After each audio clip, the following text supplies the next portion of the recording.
ঈশান কিষান ৩ নম্বরে ব্যাট করবেন? কেন? সূর্যকুমারের বিস্ফোরক ঘোষণা শুনুন।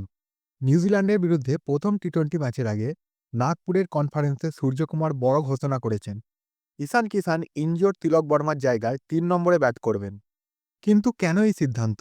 সূর্যকুমার বলছেন, ঈশান আমাদের ২০২৬-এ টি-20 ওয়ার্ল্ড কাপ স্কোয়াডের অংশ এবং তাকে প্রথমে নির্বাচিত করা হয়েছে।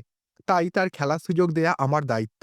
তিনি আরও যোগ করেছেন যে, ঈশান গত ১.৫ বছর ধরে ভারতের হয়ে খেলেনি, কিন্তু ডোমেস্টিক ক্রিকেটে ধারাবাহিকভাবে ভালো পারফর্ম করছেন। সূর্যকুমারের কথায়, যদি ৪ নম্বর বা ৫ নম্বরের প্রশ্ন হতো, তাহলে অন্যরকম চিন্তা করতে পারতাম।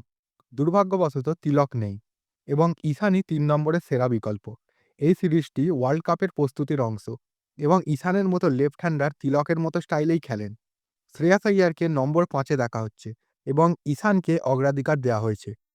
এই ঘোষণা ক্রিকেট প্রেমীদের মধ্যে উত্তেজনা তৈরি করেছে। ঈশানের কামব্যাক কেমন হবে? ওয়ার্ল্ড কাপে তার ভূমিকাই বা কী? আপনাদের মতামত কমেন্টে জানান। লাইক করুন, শেয়ার করুন আর সাবস্ক্রাইব করতে ভুলবেন না। পরের ভিডিওতে দেখা হবে। ধন্যবাদ।